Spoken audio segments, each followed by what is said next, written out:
Tanggal 28 Maret tahun 1944. Kita di Yerusalem. Aku mengenali kotanya dengan sangat baik sekarang, dengan jalan-jalan dan pintu-pintu gerbangnya. Hal pertama yang dilakukan Maria dan Yosef adalah pergi ke Bait Allah. Aku mengenali kandang di mana Yosef meninggalkan keledainya pada hari Yesus dipersembahkan di Bait Allah. Juga sekarang ia meninggalkan kedua keledai di sana, sesudah memberi mereka makan, dan lalu ia pergi bersama Maria untuk menyembah Tuhan. Ketika mereka keluar, mereka memasuki sebuah rumah yang nampaknya milik orang yang mereka kenal. Mereka menyantap sedikit makanan dan minuman di sana dan Maria beristirahat hingga Yosef kembali dengan seorang laki-laki tua kecil. Orang ini pergi searah denganmu. Kau tidak akan harus bepergian jauh seorang diri ke sanakmu. Kau dapat mempercayainya sebab aku mengenalnya. Mereka menunggangi keledai mereka kembali dan Yosef pergi menyertai Maria sejauh pintu gerbang, bukan yang mereka masuki melainkan gerbang yang lain, dan mereka berpisah di sana. Maria melanjutkan perjalanan bersama laki-laki tua kecil yang banyak bicara dan menaruh minat pada banyak hal. Sementara Yosef seorang pendiam, Maria menjawabnya dengan sabar. Di depan pelananya sekarang ada peti kecil yang tadinya dibawa oleh keledai Yosef dan ia tak lagi mengenakan mantel lebar. Pula ia tak mengenakan syal yang dilipat di atas peti, dan ia sungguh cantik dalam gaun biru tuanya dan kerudung putih yang melindunginya dari matahari. Betapa cantiknya ia, si laki-laki tua tentunya agak tuli, sebab Maria, yang biasanya berbicara sangat pelan, harus berbicara lantang agar didengar. Dan sekarang ia letih. Ia telah selesai dengan segala pertanyaan dan beritanya dan terlelap di atas pelana, dihantar oleh si keledai yang sudah mengenali jalan. Maria memanfaatkan jeda ini untuk merenung dan berdoa. Pastilah sebuah doa yang dinyanyikannya dengan suara pelan, sambil menatap langit biru, dengan kedua tangannya pada dadanya, sementara wajahnya bercahaya dan bahagia oleh sebab emosi batin. Aku tidak melihat apa-apa lagi, dan bahkan sekarang ketika penglihatan terinterupsi, seperti yang terjadi kemarin, aku tinggal dengan Bunda di dekatku, kelihatan oleh pandangan batinku dengan sangat jelas hingga aku dapat menggambarkan untukmu warna kemerahan dari pipinya, yang tidak terlalu montok tetapi halus lembut, merah cerah dari bibirnya yang mungil dan matanya yang biru jernih yang dengan manis bersinar di antara bulu matanya yang pirang gelap. Aku dapat mengatakan kepadamu bagaimana rambutnya, yang dibelah menjadi dua pada mahkota kepalanya, terjuntai lembut dalam 3 ombak pada masing-masing sisi, ke bawah hingga menutupi separuh dari telinga mungilnya yang kemerahan, dan lalu menghilang dengan warna keemasan yang berkilau pucat di belakang kerudung yang menutupi kepalanya, karena aku melihatnya dengan mantolnya di atas kepalanya. Mengenakan sehelai gaun sutera surgawi dan sehelai mantol gelap, setipis sehelai kerudung, dari kain yang sama dengan gaunnya. Dapat aku katakan kepadamu bahwa gaunnya melingkar erat pada lehernya dengan sarana sebuah baju ketat di bagian dalam yang mempunyai seutas tali yang ujungnya membentuk sebuah simpul di depan di dasar lehernya. Begitu pula gaunnya diikat pada pinggangnya dengan seutas tali yang lebih tebal, juga dari sutera putih, terjuntai di sisinya dengan 2 buah jumbai. Bahkan dapat aku katakan kepadamu bahwa gaunnya, yang melingkar erat pada leher dan pinggangnya, membentuk 7 lipatan lembut bundar pada dadanya, satu-satunya hiasan pada busananya yang sangat sederhana. Aku dapat menyampaikan kepadamu akan kemurnian yang terpancar dari segala aspeknya, dari bentuk tubuhnya yang begitu lembut dan serasi yang menjadikannya seorang perempuan bak malaikat. Dan semakin aku menatapnya semakin aku menderita mengingat betapa banyak mereka membuatnya menderita dan aku heran bagaimana mereka dapat tiada memiliki belas kasihan kepadanya, yang begitu lembut dan baik hati, begitu lembut juga dalam tampilan fisiknya.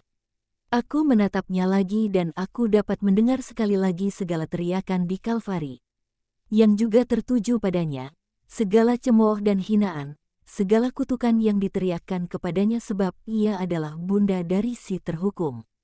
Sekarang aku melihatnya cantik dan tenang. Meski demikian wajahnya yang sekarang tidak menghapuskan kenangan akan wajah tragisnya sepanjang saat-saat sengsara, maupun akan wajah dukanya di rumah di Yerusalem setelah wafat Yesus. Dan aku ingin dapat membelai dan mengecup pipinya, yang begitu lembut kemerahan dan halus, guna mengenyahkan dengan kecupanku kenangan akan air mata duka cita itu. Seperti yang pastinya diingatnya seperti aku juga mengingatnya. Engkau tak akan dapat percaya betapa banyak perasaan damai yang kurasakan dengan keberadaannya di dekatku. Aku pikir bahwa meninggal dengan memandangnya pastilah semanis dan bahkan terlebih manis dari saat paling manis sepanjang hidup seseorang. Sepanjang saat aku tidak melihatnya demikian, semua bagi diriku sendiri, ketidakhadirannya merupakan suatu kesedihan mendalam bagiku, seperti ketidakhadiran seorang ibunda. Sekarang aku merasakan sekali lagi sukacita tak terlukiskan yang menemaniku bulan Desember dan awal Januari. Dan aku bahagia. Meski penglihatan akan aniaya sengsara memberikan tabir duka atas segala kebahagiaanku. Sulit menjelaskan dan membuatmu mengerti apa yang aku rasakan dan apa yang telah terjadi sejak 11 Februari, ketika pada malam hari aku melihat Yesus menderita dalam sengsaranya. Penglihatan itu telah mengubahku sepenuhnya. Entah aku mati sekarang atau 100 tahun lagi, penglihatan itu akan selalu sama dalam intensitas dan konsekuensinya. Sebelumnya aku biasa merenungkan sengsara Kristus, sekarang aku hidup dengannya, sebab sepatah kata saja, atau satu tatapan saja pada sebuah lukisan sudahlah cukup untuk membuatku menanggung semuanya sekali lagi apa yang aku derita malam itu dan menjadi ngeri akan siksa aniaya itu. Dan aku berduka atas sengsaranya yang pedih. Dan bahkan jika tak suatu pun mengingatkanku padanya, kenangan tentangnya merobek hatiku. Maria mulai berbicara dan aku diam. Maria berkata, "Aku tak akan berbicara banyak, sebab kau sangat letih, putriku yang malang. Aku hanya ingin menarik perhatianmu dan perhatian para pembaca pada habitus tetap Yosef dan aku dalam memberikan prioritas pada doa. Letih, ketergesaan, kekhawatiran, kesibukan tiada pernah menghalangi doa kami, sebaliknya malah membantunya. Doa selalu adalah ratu dari kesibukan kami, kelegaan kami, terang kami, pengharapan kami. Apabila di saat-saat sedih doa adalah suatu penghiburan, maka di saat-saat bahagia doa adalah suatu nyanyian. Namun doa selalu adalah sahabat setia jiwa kami.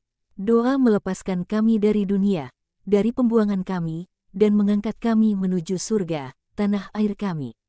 Bukan saja aku, yang sekarang memiliki Allah dalam diriku dan aku tiada melihat lain selain dari rahimku untuk menyembah Yang Maha Kudus, tetapi juga Yosef merasa dipersatukan dengan Allah apabila ia berdoa, sebab doa-doa kami merupakan suatu adorasi sejati dari keseluruhan diri kami, yang melebur dengan Allah melalui penyembahan kepadanya dan dengan dipeluk olehnya. Dan perlu dicatat bahwa bahkan aku tidak, meski aku memiliki Allah kekal dalam diriku, bahkan aku tidak merasa terbebas dari kewajiban menghormati bait Allah. Kekudusan tertinggi tidak membebaskan seorang pun dari perasaan sekedar bukan apa-apa di hadapan Allah dan dari mengubah ketiadaan yang demikian ke dalam suatu hosana tanpa henti bagi kemuliaan Allah, sebab Ia memperkenankan kita melakukannya. Adakah kalian lemah, malang, banyak salah? Mohonlah kekudusan Tuhan, kudus, kudus, kudus. Mohonlah yang kudus terberkati untuk menolong kalian dalam kemalangan kalian. Ia akan datang dan menanamkan kekudusannya ke dalam diri kalian. Adakah kalian kudus dan kaya dalam jasa di mata Allah? Mohonlah kekudusan Tuhan juga. Kekudusan Tuhan tak terhingga dan akan meningkatkan kekudusan kalian. Para malaikat, yang lebih unggul dari kelemahan-kelemahan manusia, tiada henti memadahkan, sanctus, mereka, bahkan tidak sesaat pun, dan kecantikan adikodrati mereka meningkat dengan setiap seruan kekudusan Tuhan kita. Teladanilah para malaikat, janganlah pernah melepaskan diri kalian dari perlindungan doa, yang menumpulkan senjata-senjata setan, kejahatan dunia, pemicu daging dan kesombongan mental. Janganlah pernah meninggalkan senjata ini, yang menyebabkan surga terbuka dan mencurahkan rahmat dan berkat-Nya. Dunia membutuhkan siraman doa-doa agar dimurnikan dari dosa-dosa yang mendatangkan hukuman-hukuman dari Allah. Dan sebab hanya sedikit saja orang yang berdoa, mereka yang sedikit itu haruslah berdoa seolah mereka banyak. Mereka harus melipat gandakan doa-doa mereka yang hidup demi memenuhi jumlah yang dibutuhkan untuk mendapatkan rahmat. Doa menjadi hidup apabila doa dibumbui dengan kasih sejati dan kurban. Putriku terkasih, adalah hal yang baik, menyukakan Allah dan mendatangkan ganjaran. Bahwa kau harus menderita karena penderitaan-penderitaan Yesusku dan aku, di samping penderitaanmu sendiri. Kasihmu yang simpatik itu begitu menyenangkanku. Tetapi apakah kau ingin mengecupku? Kecuplah luka-luka putraku. Balutlah luka-lukanya dengan balsem kasihmu. Aku menderita secara rohani sakit dahsyat penderaan, mahkota duri dan siksa paku-paku dan salib. Dan begitu pula aku merasakan secara rohani segala belayan yang diberikan kepada Yesusku, seolah begitu banyak kecupan diberikan kepadaku. Dan lalu datanglah, aku adalah Ratu Surga, tetapi aku selalu adalah Bunda, dan aku bahagia.